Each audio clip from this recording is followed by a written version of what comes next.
Salud por las heridas de Jesús. Por su llaga fuimos nosotros curados. Isaías 53:5. Por sus heridas hemos sido sanados. La Biblia de las Américas. Una noche asistí a Exeter Hall para escuchar a nuestro amado y finado hermano, el señor Mackay de Hall, que dictaba una conferencia en la que comentó acerca de una persona que experimentaba una profunda preocupación por su alma y que sentía que no podría descansar nunca hasta no haber encontrado la salvación.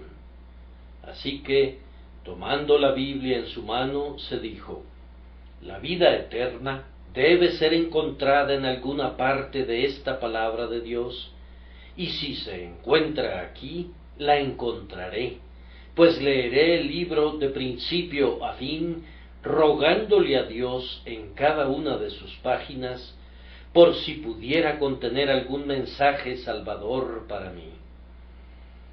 Nos dijo que el ávido buscador leyó todo Génesis, Éxodo, Levítico, etc., y aunque Cristo está allí de manera muy evidente, no pudo encontrarlo en los tipos y símbolos. Tampoco las historias sagradas le proporcionaron consuelo, y ni siquiera el libro de Job lo hizo. Recorrió los salmos, pero no encontró a su Salvador allí. Lo mismo sucedió con los otros libros, hasta que llegó a Isaías. Leyó a este profeta casi hasta el fin, y entonces, en el capítulo 53, estas palabras captaron su encantada atención: por su llaga fuimos nosotros curados. Ahora la he encontrado, dice, aquí está la curación que necesito para mi alma enferma de pecado, y ahora veo cómo la puedo recibir por medio de los sufrimientos del Señor Jesucristo. Bendito sea su nombre, he sido curado. Fue bueno que el buscador fuera lo suficientemente sabio para escudriñar el volumen sagrado. Fue mucho mejor todavía que ese volumen contuviera esa palabra dadora de vida y que el Espíritu Santo la revelara al corazón del buscador. Yo me dije: ese texto me vendrá muy bien, y tal vez una voz que provenga de Dios hable otra vez por medio de él a algún otro pecador despierto. Que aquel que por medio de estas palabras habló al tesorero de la reina de los etíopes, quien también quedó impresionado por esas mismas palabras cuando escudriñaba la Escritura, hable a sí mismo a muchos que oigan o lean este sermón. Oremos para que así suceda. Dios es muy clemente y oirá nuestras oraciones. El objeto de mi discurso es muy sencillo. Quiero abordar el texto y llegar al corazón de ustedes. Que el Espíritu Santo me dé poder para lograr ambas cosas para la gloria de Dios. Con la intención de llegar al pleno significado del texto, quisiera comentar primero que Dios, en infinita misericordia, considera aquí al pecado como una enfermedad. Por su llaga, esto es, la llaga del Señor Jesús, fuimos nosotros curados. Por medio de los sufrimientos de nuestro Señor, el pecado es perdonado y somos liberados del poder del mal. Esto es visto como la curación de una afección mortal. En esta vida presente, el Señor trata al pecado como a una enfermedad. Si lo tratase de inmediato como pecado y nos convocara a su tribunal para que respondiésemos por él, nos hundiríamos de inmediato más allá del alcance de la esperanza, pues no podríamos responder a sus acusaciones ni defendernos de su justicia. en gran misericordia, nos mira con piedad, y por el momento trata nuestras perversas costumbres como si fuesen males que deben ser curados en vez de rebeliones que deben ser castigadas. Es muy clemente de su parte que actúe así, pues, aunque el pecado sea una enfermedad, es algo mucho más grave que eso. Si nuestras iniquidades fuesen el resultado de una enfermedad inevitable, podríamos reclamar piedad más bien que censura, pero nosotros pecamos voluntariamente, elegimos el mal, transgredimos en el corazón y, por tanto, llevamos una responsabilidad moral que convierte al pecado en un mal infinito.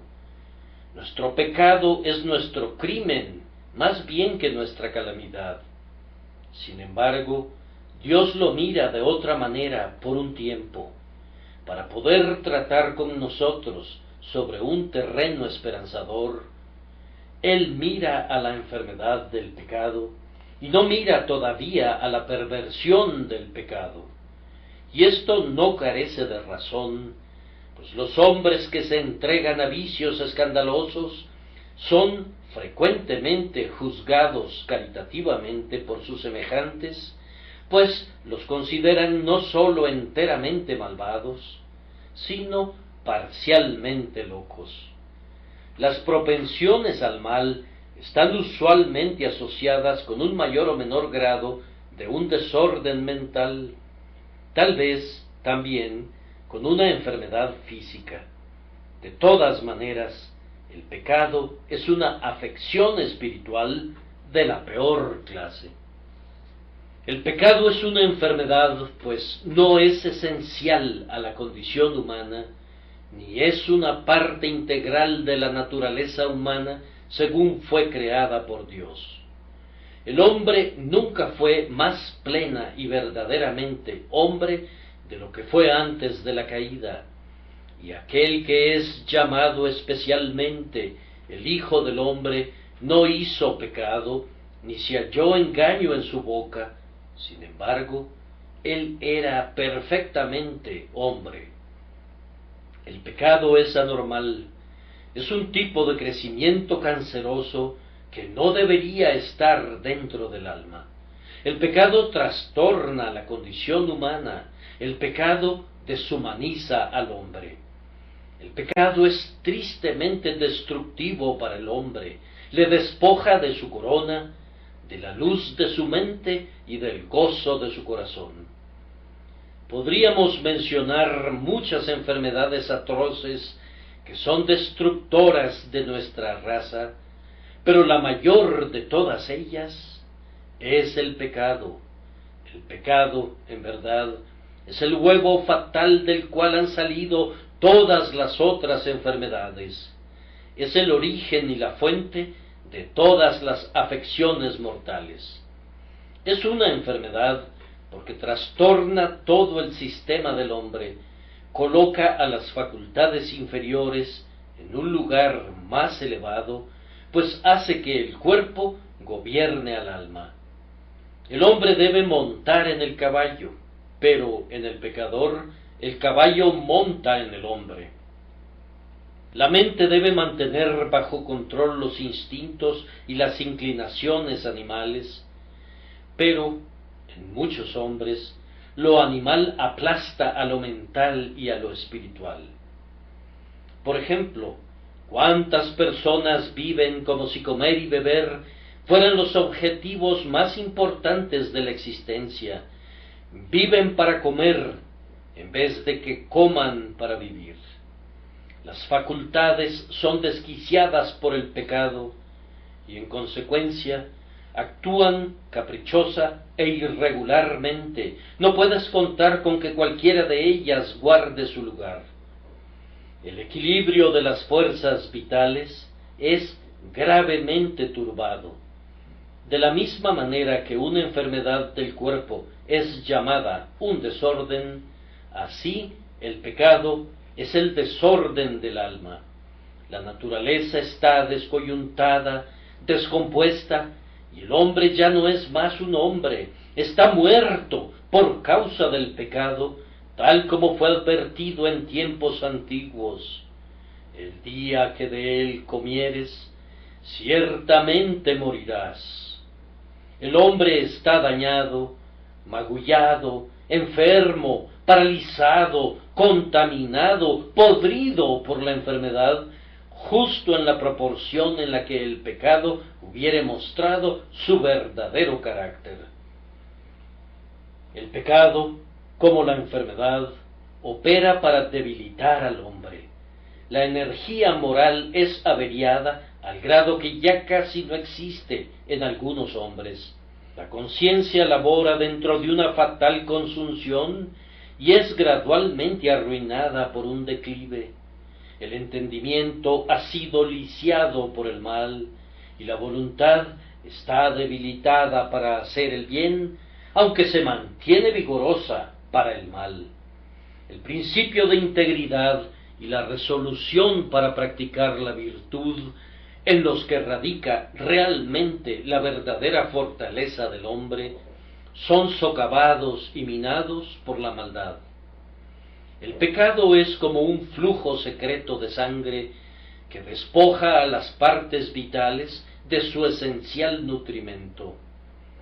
Cuán cercano a la muerte está incluso el poder de discernir entre el bien y el mal en algunos hombres.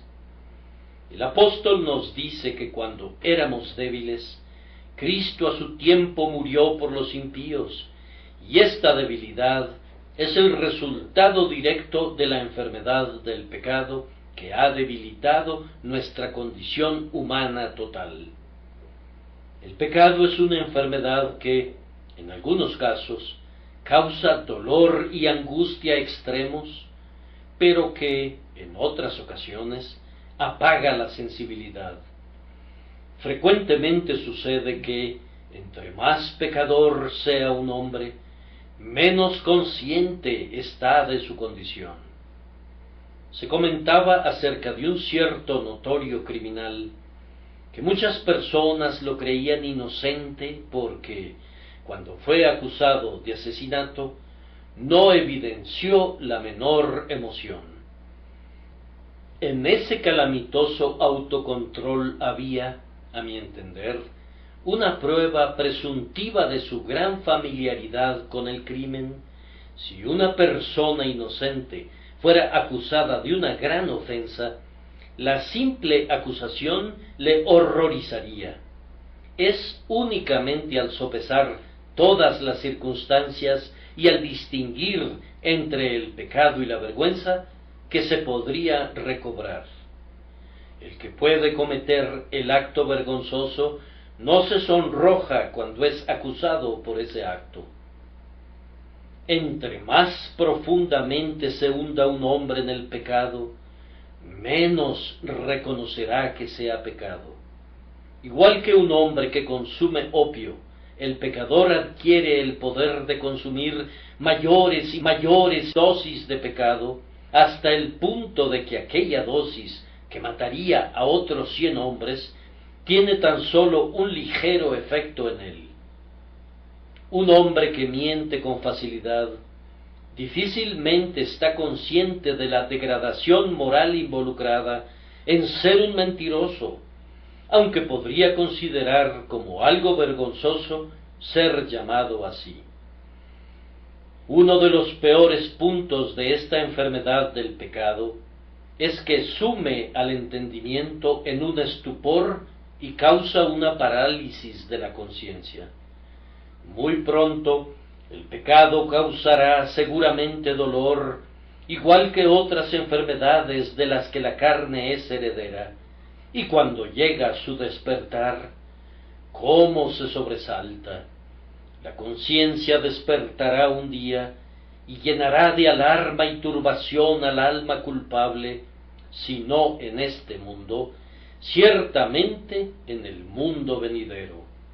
Entonces se verá qué cosa tan terrible es ofender en contra de la ley del Señor. El pecado es una enfermedad que contamina al hombre. Ciertas enfermedades vuelven a un hombre horriblemente impuro. Dios es el mejor juez de la pureza, pues Él es 3 veces santo y no puede soportar el pecado. El Señor aparta de sí el pecado con aborrecimiento y prepara un lugar en el que los inmundos terminales serán encerrados solos.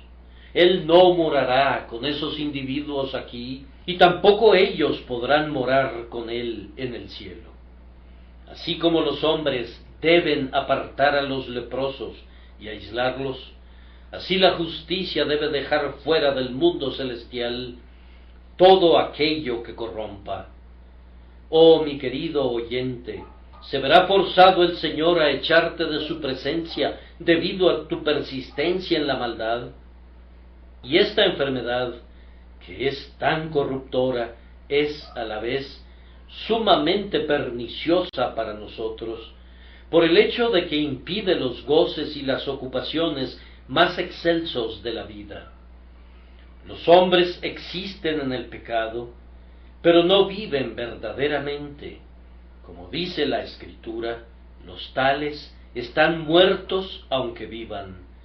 Mientras continuemos en el pecado, no podremos servir a Dios en la tierra, ni podemos esperar gozar de Él para siempre allá arriba. Somos incapaces de tener comunión con los espíritus perfectos y con el propio Dios, y la pérdida de esta comunión es el mayor de todos los males. El pecado nos priva de la vista, del oído, del tacto y del gusto espirituales, y así nos priva de esos goces que convierten en vida a la existencia. Trae sobre nosotros verdadera muerte, de tal forma que existimos en ruinas, privados de todo lo que pueda llamarse vida. Esta enfermedad es fatal. ¿Acaso no está escrito: el alma que pecare, esa morirá? El pecado, siendo consumado, da a luz la muerte. No hay esperanza de vida eterna para nadie, a menos que el pecado sea quitado. Esta enfermedad nunca se agota como para ser su propia destructora. Los hombres malvados se tornan peores y peores. En otro mundo, así como en este presente estado, sin duda el carácter proseguirá desarrollándose y madurando, y así el pecador se volverá más y más corrupto como resultado de su muerte espiritual. Oh, amigos míos, si ustedes rechazan a Cristo, el pecado será la muerte de su paz, de su goce, de sus expectativas, de sus esperanzas, y de esta manera será la muerte de todo lo que vale la pena tener. En el caso de otras enfermedades, la naturaleza puede vencer a la dolencia y ustedes podrían ser restaurados. Pero, en este caso, aparte de la intervención divina, nada está delante de ustedes sino la muerte eterna.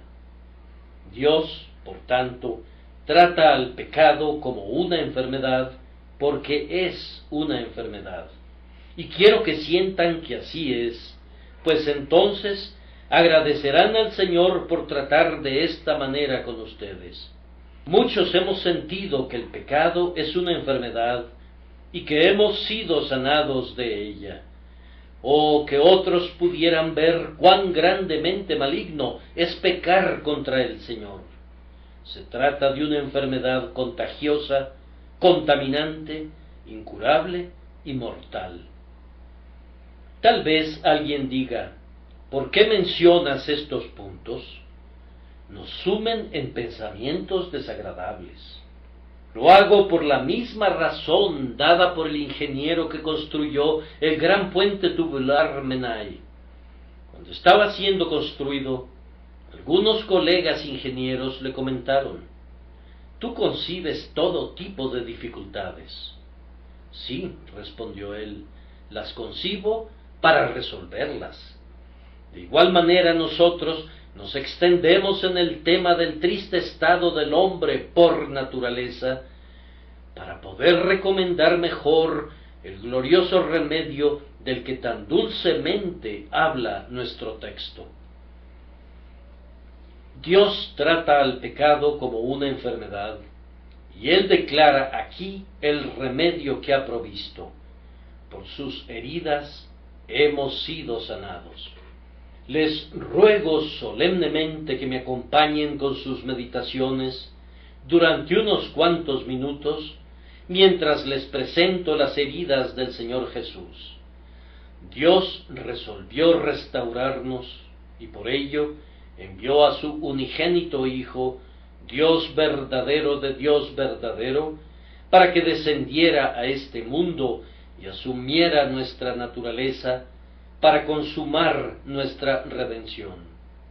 Él vivió como un hombre entre los hombres y en el tiempo señalado, después de 30 o más años de servicio, llegó el momento en el que debía hacernos el mayor servicio de todos, es decir, ponerse en nuestro lugar y soportar el castigo de nuestra paz. Él fue a Getsemaní y allí, con el primer sorbo de nuestra amarga copa, sudó grandes gotas de sangre. Fue al pretorio de Pilato y al tribunal de Herodes, y allí bebió más sorbos de dolor y de escarnio en nuestro lugar y posición. Por último, lo llevaron a la cruz y lo clavaron allí para que muriera en lugar nuestro, el justo por los injustos, para llevarnos a Dios. La palabra heridas es usada para declarar sus sufrimientos, tanto del cuerpo como del alma. Todo Cristo fue hecho un sacrificio por nosotros. Su humanidad entera sufrió. En cuanto a su cuerpo, compartió con su mente un dolor que nunca podría ser descrito. En el principio de su pasión, cuando Él enfáticamente sufrió en nuestro lugar, se encontraba en agonía, y de su estructura corporal destiló tan copiosamente un sudor sangriento que caía hasta el suelo. Es muy raro que un hombre sude sangre. Ha habido 1 o 2 casos de eso, y han sido seguidos por una muerte casi instantánea. Pero nuestro Salvador vivió después de una agonía que, para cualquier otro, habría demostrado ser fatal. Antes de que pudiera limpiar de su frente esas terribles gotas de color púrpura, lo llevaron apresuradamente a la casa del sumo sacerdote. En plena noche lo ataron y se lo llevaron. Enseguida lo condujeron a Pilato y a Herodes. Estos lo hicieron azotar, y sus soldados le escupieron en el rostro y le abofetearon y pusieron sobre su cabeza una corona de espinas. La flagelación es una de las más terribles torturas que la malicia puede infligir. Es una eterna ignominia para los ingleses que hubieran permitido que el látigo de muchos ramales fuera usado sobre el soldado, pero para el romano la crueldad era tan natural que convirtió a sus castigos comunes en experiencias peor que brutales. Se dice que el azote romano era fabricado con los tendones de los novillos, que eran retorcidos para formar nudos, y en estos nudos eran insertadas astillas de huesos y fragmentos de huesos de la cadera de las ovejas, de tal forma que cada vez que el látigo caía sobre la espalda desnuda, sobre mis espaldas araron los aradores, hicieron largos surcos. Nuestro Salvador fue destinado a soportar el fiero dolor del látigo romano, y esto no como el finis, el término de su castigo, sino como algo preliminar a la crucifixión. A esto añadieron las bofetadas, y además le arrancaron el cabello, no le escatimaron ninguna forma de dolor. A pesar de todo, su desfallecimiento como resultado de la pérdida de sangre y del ayuno, lo obligaron a llevar su cruz hasta que otro fue forzado a llevarla, tratando de prevenir, en su crueldad, que la víctima muriera en el camino. Lo desnudaron, lo derribaron y le clavaron al madero, traspasaron sus manos y sus pies, izaron el madero con su cuerpo clavado a él, y luego lo hundieron violentamente en su base en el suelo, de tal forma que todos sus miembros fueron dislocados, según el lamento del Salmo 22, he sido derramado como aguas, y todos mis huesos se descoyuntaron. Pendió bajo el sol ardiente hasta que la fiebre disolvió su fuerza, y dijo: mi corazón fue como cera, derritiéndose en medio de mis entrañas, como un tiesto se secó mi vigor, y mi lengua se pegó a mi paladar, y me has puesto en el polvo de la muerte. Allí colgó, como un espectáculo ante Dios y los hombres. El peso de su cuerpo fue sostenido primero por sus pies, hasta que los clavos rompieron los tiernos nervios, y luego el doloroso peso comenzó a arrastrar sus manos, rasgando esas sensibles partes de su estructura corporal. Sabemos cómo una herida muy pequeña en la mano ha producido tétano. Cuán terrible habrá sido el tormento causado por ese hierro que rasgaba las partes delicadas de las manos y de los pies. Ahora todo tipo de dolores corporales se centraban en su torturado esqueleto. Todo ese tiempo sus enemigos se agruparon a su alrededor, señalándole con escarnio, sacando sus lenguas en son de burla, haciendo guasa de sus oraciones y deleitándose en sus sufrimientos. Él clamó: tengo sed, y entonces le dieron vinagre mezclado con hiel. Después de un tiempo dijo: consumado es. Él había soportado el dolor designado hasta su límite, haciendo una completa vindicación a la justicia divina. Entonces, y sólo hasta entonces, entregó el Espíritu. Los santos hombres del pasado se han explayado muy amorosamente en los sufrimientos corporales de nuestro Señor, y no tengo ninguna vacilación en hacer lo mismo, confiando en que los trémulos pecadores puedan ver la salvación en estas dolorosas heridas del Redentor. No es fácil describir los sufrimientos corporales de nuestro Señor.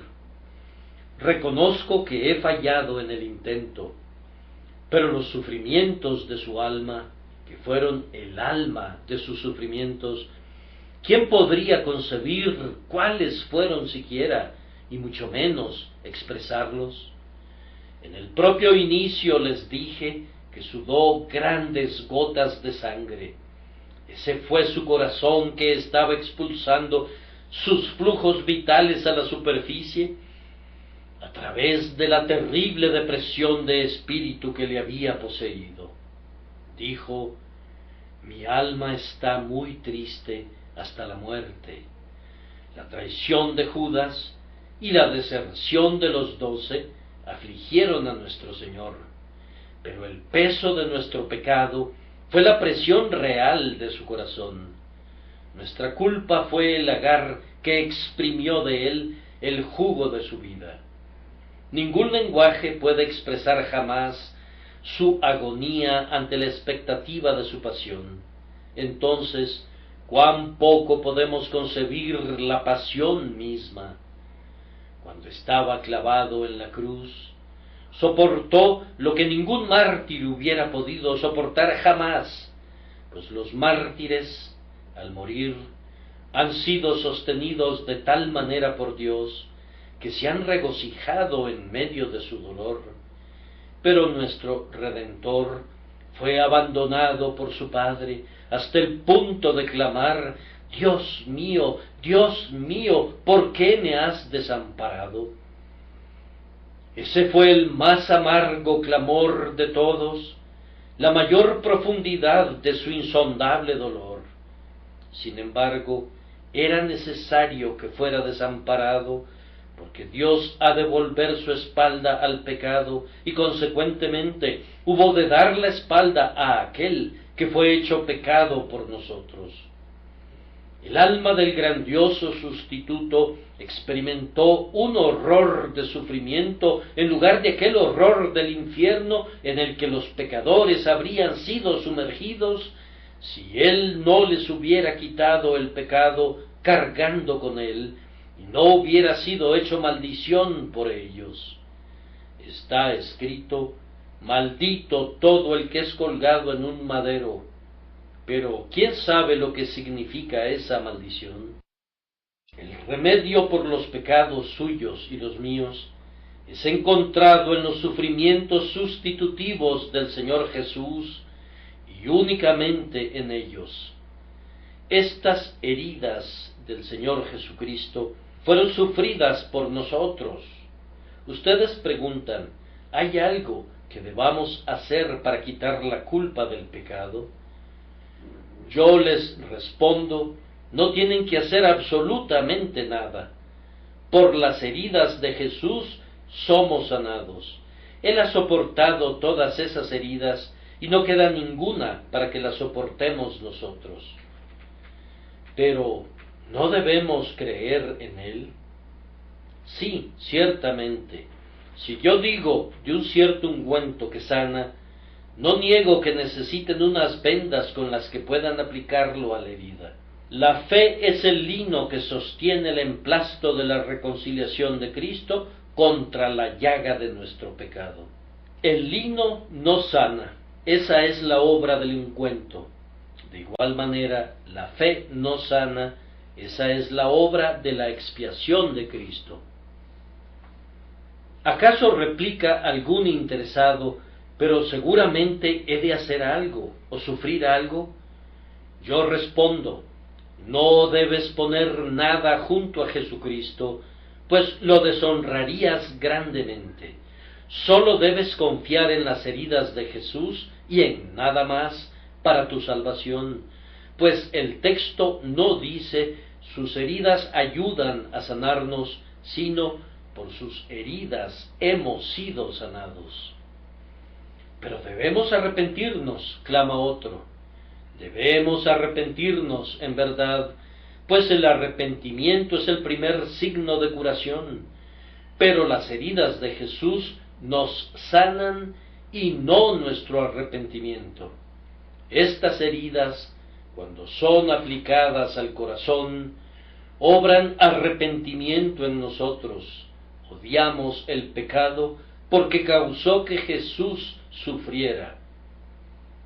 Cuando ustedes confían inteligentemente que Jesús sufrió por ustedes, entonces descubren el hecho de que Dios nunca los castigará por la misma ofensa por la que murió Jesús.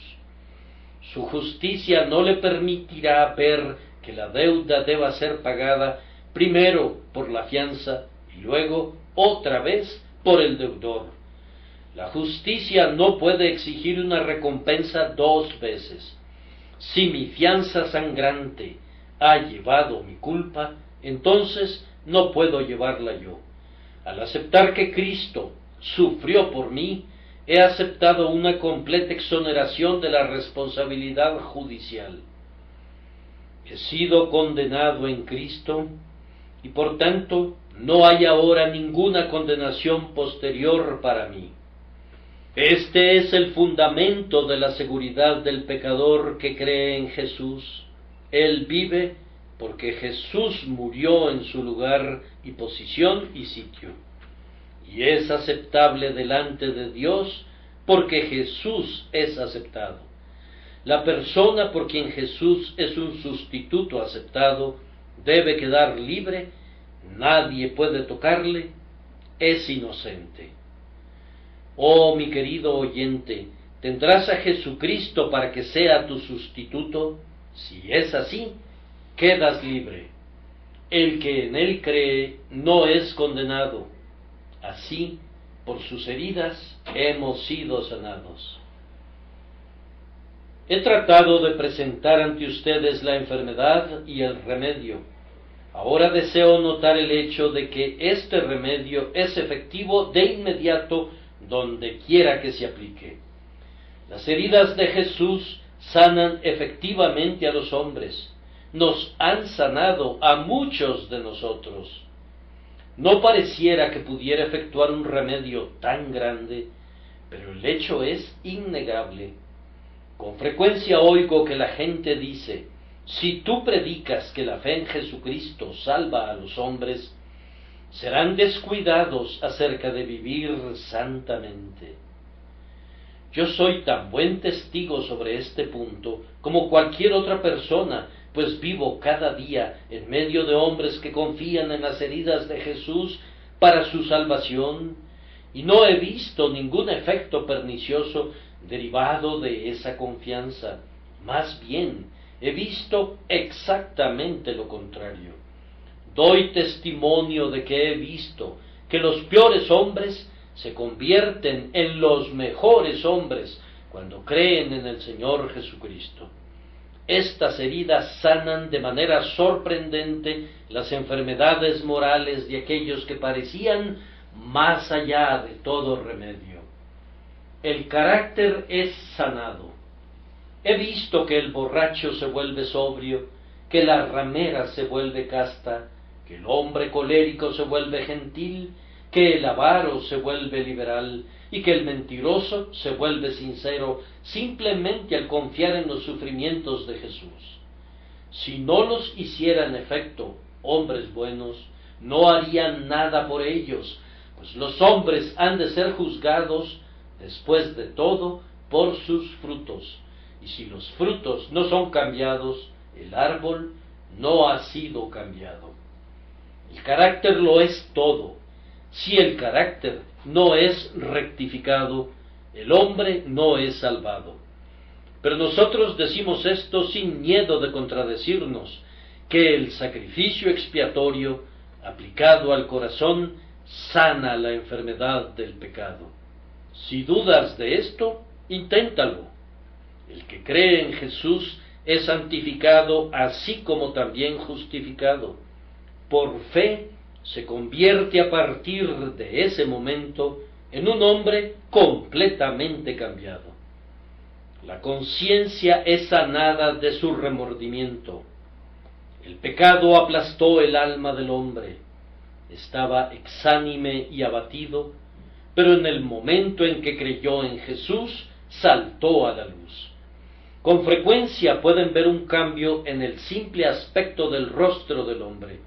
La nube se disipa de su semblante cuando la culpa desaparece de la conciencia. Muchísimas veces, cuando he estado hablando con quienes están encorvados por el peso del pecado, mostraban el aspecto de personas que llenaban los requisitos para un asilo de ancianos gracias al dolor interno.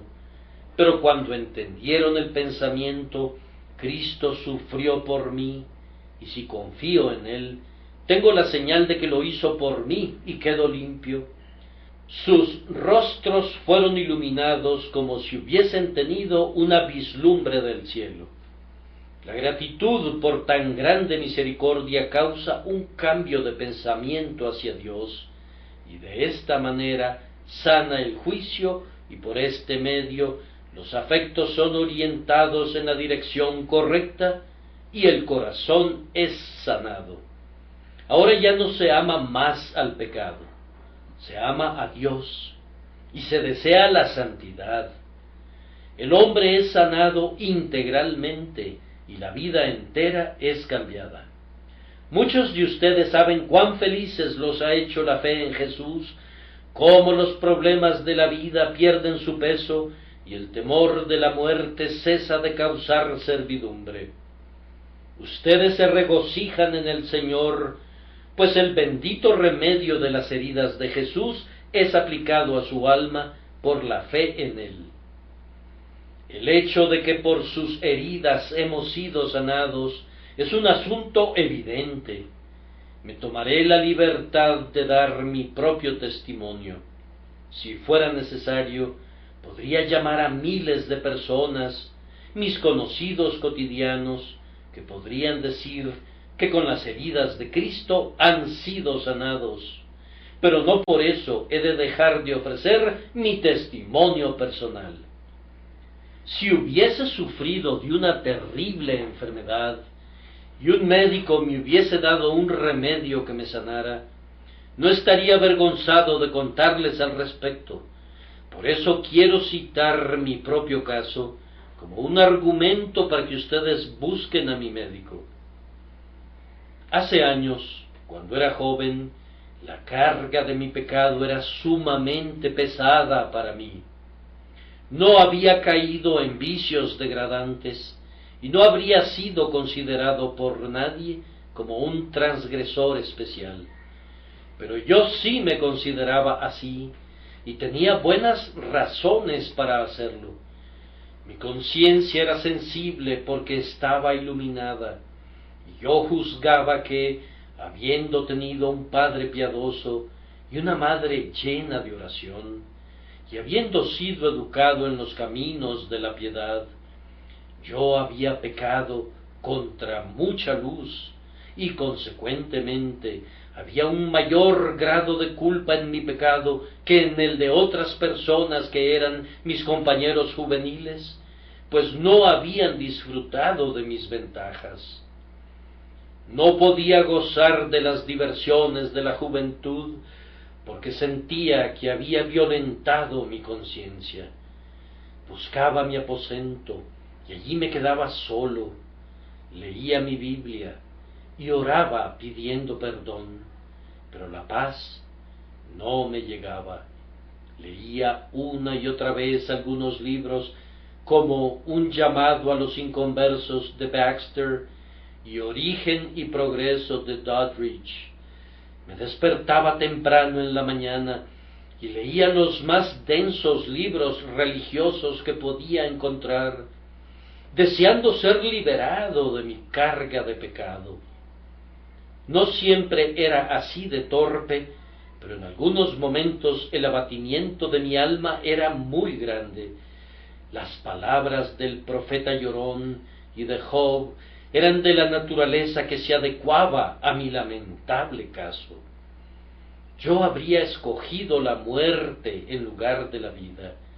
Trataba de hacer lo mejor que podía y comportarme correctamente, pero en mi propio juicio me volvía peor y peor. Me sentía más y más deprimido. Asistía a todo lugar de adoración a mi alcance, pero no oía nada que me proporcionara un consuelo duradero, hasta que un día oí hablar a un simple predicador del Evangelio sobre el texto: «Mirad a mí y sed salvos todos los términos de la tierra». Cuando me dijo que todo lo que tenía que hacer era mirar a Jesús crucificado, difícilmente podía creerlo. El predicador prosiguió y dijo: «Miren, miren, miren», agregó: «allá está un jovencito bajo la galería ubicada a la izquierda que está muy abatido. Él no gozará de ninguna paz mientras no mire a Jesús». Y luego clamó: «Mira, mira, joven, mira». Y yo en efecto miré, y en ese instante me vino el alivio y sentí un goce tan desbordante que hubiera podido ponerme de pie y gritar: «¡Aleluya! Gloria sea a Dios, porque he sido liberado de la carga de mi pecado». Muchos días han pasado desde entonces, pero mi fe me ha sostenido y me ha forzado a declarar la historia de la gracia inmerecida y del amor agonizante. En verdad puedo decir, desde que por la fe vi el torrente que generaban tus sangrantes heridas, el amor redentor ha sido mi tema y lo será hasta que muera.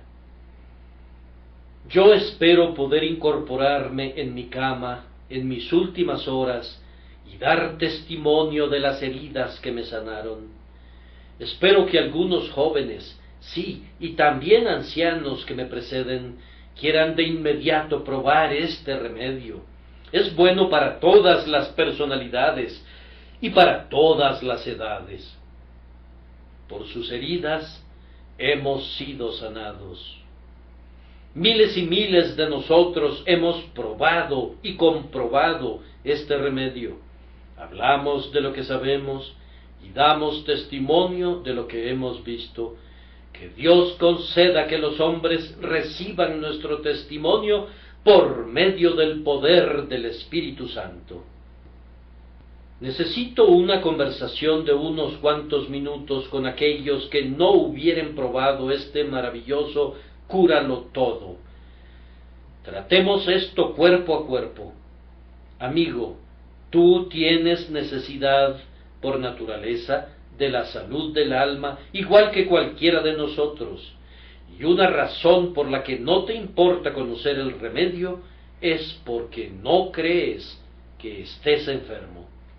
Yo me encontré a un vendedor callejero un día cuando me disponía a salir. Vendía bastones. Me siguió y me ofreció un bastón. Le mostré el mío, un bastón mucho mejor que cualquiera de los que él vendía, y se marchó al instante. Pudo ver que yo distaba de ser un probable comprador. He pensado a menudo en eso cuando he estado predicando. Yo les muestro a los hombres la justicia del Señor Jesús, pero ellos me muestran la suya propia, y toda esperanza de tratar con ellos se esfuma. A menos que yo pueda demostrarles que su justicia es despreciable, no buscarán la justicia que es de Dios por la fe. Oh, que el Señor quiera mostrarles sus enfermedades, y entonces quieran ustedes el remedio. Pudiera ser que a ustedes no les importe oír acerca del Señor Jesucristo. Ah, mis queridos amigos, ustedes tendrán que oír de Él uno de estos días, ya sea para su salvación o para su condenación. El Señor tiene la llave de su corazón, y yo confío que les dé una mejor mente, y cuando esto suceda, su memoria recordará mi sencillo discurso, y ustedes dirán, efectivamente lo recuerdo. Sí, yo oí al predicador cuando declaraba que hay salud en las heridas de Cristo. Yo les ruego que no pospongan la búsqueda del Señor. Eso sería una gran presunción de parte suya y una triste provocación a Él. Pero si la hubieren pospuesto, no dejen que el demonio les diga que es demasiado tarde. Nunca es demasiado tarde mientras haya vida. He leído en algunos libros que muy pocas personas son convertidas después de haber cumplido los 40 años de edad. Mi convicción solemne es que tal afirmación contiene muy poca verdad. He visto a tantas personas convertidas a una determinada edad como a cualquier otra, en proporción al número de personas vivas a esa edad. Cualquier primer domingo del mes podrían ver la diestra de la hermandad extendida a un grupo de 30 hasta 80 personas que fueron traídas durante el mes. Y si hicieran un análisis de ellas, se encontraría que hay una selección que representa a cada edad, desde la niñez hasta la ancianidad. La preciosa sangre de Jesús tiene poder para sanar al pecado largamente enraizado. Vuelve nuevos a los viejos corazones. Si tuvieran 1000 años de edad, yo los exhorto a creer en Jesús con la seguridad de que sus heridas los sanarán. Has perdido casi todo tu cabello, viejo amigo, y han surgido arrugas en tu frente, pero apresúrate a venir. Te estás pudriendo en el pecado, pero esta medicina puede curar a los casos desesperados. Pobre pensionado, ya viejo y tambaleante, pon tu confianza en Jesús, pues con sus heridas el viejo y el moribundo son sanados.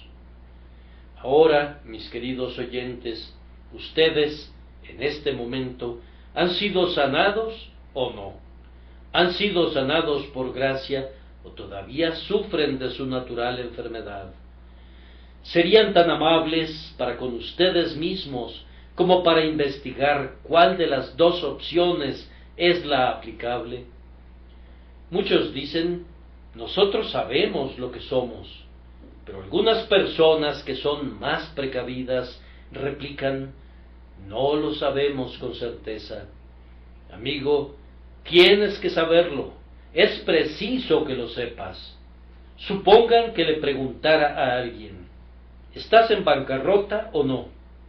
Y que me respondiera, realmente no tengo tiempo de revisar mis libros y por tanto no estoy seguro. Yo sospecharía que no podría pagar sus cuentas con exactitud. ¿No sospecharías tú lo mismo?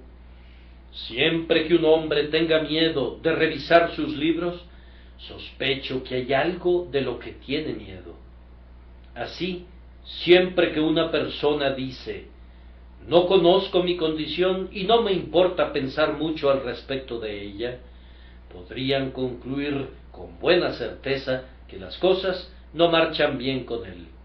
Ustedes deberían saber si han sido salvados o no. Yo espero ser salvo, dice alguien, pero desconozco la fecha de mi conversión. Eso no importa para nada. Es algo placentero que una persona conozca la fecha de su cumpleaños, pero cuando las personas no están seguras de la fecha exacta de sus cumpleaños, no por eso infieren que no están vivas. Si una persona no sabe cuándo fue convertida, esa no es prueba de que no sea convertida. El punto es este: ¿confías en Jesucristo? ¿Te ha convertido esa confianza en un hombre nuevo? ¿Te ha hecho sentir tu confianza en Cristo que has sido perdonado? ¿Te ha hecho eso amar a Dios porque te ha perdonado y se ha convertido ese amor en la principal motivación de tu ser, de tal forma que, debido a ese amor a Dios, te deleitas en obedecerle? Entonces eres un hombre que ha sido sanado. Si no crees en Jesús, ten la certeza de que todavía no has sido sanado, y yo oro para que mires a mi texto hasta que seas conducido a decir por gracia, he sido sanado, pues he confiado en las heridas de Jesús. Supongan por un momento que no hubieran sido sanados. Entonces, permítanme hacerles la pregunta, ¿por qué no lo son? Ustedes conocen el Evangelio. ¿Por qué no han sido sanados por Cristo? No lo sé, dice alguien. Vamos, mi querido amigo, yo te suplico que no descanses hasta que lo sepas. No puedo establecerlo, dice alguien. El otro día una jovencita estaba pegando un botón en el abrigo de su padre. Estaba sentada de espaldas a una ventana y dijo, «Padre, no puedo ver porque estoy dependiendo de mi propia luz». Él le respondió, «Ah, hija mía, allí es donde has estado toda tu vida». Esta es la posición de algunos de ustedes espiritualmente. Ustedes están bajo su propia luz. Piensan demasiado en ustedes mismos. Hay una luz abundante en el sol de justicia, pero ustedes se quedan a oscuras al interponer el yo en el camino de ese sol. Oh, que el yo fuera quitado. Leí una historia conmovedora el otro día relativa a cómo encuentra uno la paz. Un joven había estado durante un tiempo bajo un sentido de pecado, anhelando encontrar misericordia, pero no podía alcanzarla. Era un telegrafista y estando en la oficina una mañana tenía que recibir y transmitir un telegrama. Para su gran sorpresa descifró estas palabras: He aquí el Cordero de Dios que quita el pecado del mundo. Un hombre que se iba de vacaciones estaba telegrafiando un mensaje en respuesta a una carta de un amigo que experimentaba turbación de alma.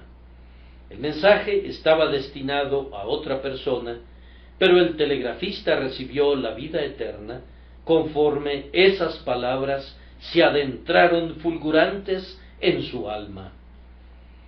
Oh, queridos amigos, salgan de su propia luz y de inmediato vean esto: He aquí el Cordero de Dios que quita el pecado del mundo. No puedo telegrafiarles las palabras a ustedes, pero quiero ponerlas delante de ustedes tan sencilla y tan claramente que todo aquel que se encuentre en turbación de alma pueda saber que están destinadas a Él. Allí radica su esperanza, no en ustedes, sino en el Cordero de Dios. Contémplenlo, y al contemplarlo, su pecado será quitado, y por sus heridas serán sanados. Querido amigo, si has sido sanado, esta es mi última palabra para ti. Entonces, apártate de las compañías enfermas. Sepárate de los compañeros que te han infectado con el pecado. Sal de en medio de ellos y apártate, y no toques lo inmundo. Si has sido sanado, alaba al sanador y reconoce lo que él ha hecho por ti. Hubo 10 leprosos curados, pero únicamente uno regresó para alabar la mano sanadora. No debes contarte entre los 9 ingratos. Si has encontrado a Cristo, confiesa su nombre, confiésalo en la propia forma que Él ha establecido. El que creyere y fuere bautizado será salvo. Cuando lo hubieres confesado así, habla por él. Divulga lo que Jesús ha hecho por tu alma y dedícate al santo propósito de proclamar ampliamente el mensaje por medio del cual fuiste sanado. Me encontré esta semana con algo que me agradó. Cómo un hombre, habiendo sido sanado, puede ser el medio de bendición para otro. Hace muchos años prediqué un sermón en Exeter Hall que fue impreso y titulado Salvación Perpetua. Un amigo que no vive muy lejos de este lugar se encontraba de viaje en la ciudad de Para, en Brasil. Estando allá, se enteró acerca de un ciudadano inglés que se encontraba en prisión porque, en estado de ebriedad, había cometido un asesinato, por lo cual fue sentenciado a prisión perpetua. Nuestro amigo fue a verle y le encontró profundamente penitente, pero tranquilamente sosegado y feliz en el Señor. El preso había sentido la terrible herida de la culpa en su alma por el derramamiento de sangre, pero había sido sanada y sentía la bienaventuranza del perdón. Aquí está la historia de la conversión de ese pobre hombre, narrada por él mismo en mi posesión. Un joven que acababa de completar su contrato en unas obras de gasoductos iba de regreso a Inglaterra, pero antes de hacerlo solicitó verme y trajo consigo un paquete de libros. Cuando lo abrí, comprobé que se trataba de algunas novelas, pero como yo sabía leer, agradecía cualquier cosa. Después de haber leído varios de esos libros, encontré en uno de ellos un sermón predicado por C. H. Spurgeon en Exeter Hall el 8 de junio de 1856, basado en el texto, por lo cual puede también salvar perpetuamente. Hebreos 7:25. En su discurso, el señor Spurgeon se refería a Palmer, quien se encontraba entonces sentenciado a muerte en la cárcel de Stafford, y para enfatizar el texto para sus oyentes, el predicador decía que aunque Palmer hubiera cometido muchos crímenes más, si se arrepentía y buscaba el amor perdonador de Dios en Cristo, incluso Palmer podría ser perdonado. Entonces pensé que si Palmer podría ser perdonado, yo también podría serlo. Busqué, y bendito sea Dios, encontré. Soy perdonado, soy libre, soy un pecador salvado por la gracia. Aunque soy un asesino, no he pecado todavía más allá del límite. Bendito sea su santo nombre. Me hizo muy feliz pensar que un hombre asesino, condenado, pudiera ser convertido de esta manera. Ciertamente hay esperanza para cada oyente y para cada lector de este sermón, sin importar cuán culpable pudiera ser. Si conoces a Cristo, háblales a otros de Él. Tú no sabes cuánto bien está contenido en dar a conocer a Jesús, aunque todo lo que puedas hacer sea dar un folleto o repetir un versículo. El Dr. Valpy, autor de una gran cantidad de libros escolares, escribió, como su confesión de fe, estas líneas muy sencillas: en paz he de entregar mi aliento y he de ver tu salvación. Mis pecados merecen la muerte eterna, pero Jesús murió por mí. Valpy está muerto y ha partido, pero le entregó esas líneas al apreciado anciano, el Dr. Marsh, rector de Beckenham, quien las colocó sobre la repisa de la chimenea de su estudio. El conde de Rawdon entró en una ocasión y las leyó. ¿Me podría proporcionar una copia de esas líneas?, preguntó el buen conde.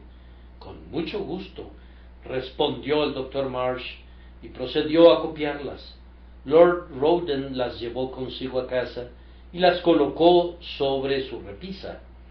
El general Taylor, un héroe de Waterloo, entró una vez a esa habitación y advirtió las líneas. Las leyó una y otra vez, mientras compartía con el conde Rawdon, hasta que su señoría comentó: pienso, amigo Taylor, que ya se sabe de memoria esas líneas. Él respondió: en efecto, me las sé de memoria. En verdad, mi propio corazón ha captado su significado. Fue llevado a Cristo por medio de esa humilde rima.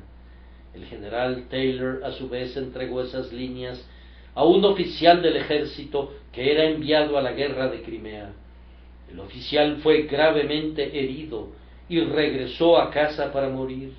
Y cuando el Dr. Marsh fue a visitarlo, esa pobre alma le dijo en su debilidad: buen señor, ¿conoce esta estrofa que el general Taylor me proporcionó? Esa estrofa me llevó a mi Salvador y muero en paz. Para sorpresa del Dr. Marsh, repitió las líneas: en paz he de entregar mi aliento y he de ver tu salvación. Mis pecados merecen la muerte eterna, pero Jesús murió por mí. Solo piensen en el bien que pueden hacer 4 simples líneas. Tengan ánimo todos ustedes que conocen el poder sanador de las heridas de Jesús. Divulguen esta verdad por todos los medios. No se preocupen por la sencillez del lenguaje. Proclámenla por doquier y de todas maneras, incluso si no pudieran hacerlo de cualquier otra manera, excepto copiando una estrofa de un himnario. Proclamen que por las heridas de Jesús somos sanados. Que Dios les bendiga, queridos amigos. Oren por mí para que este sermón, que ostente el número 2000, sea muy fructífero.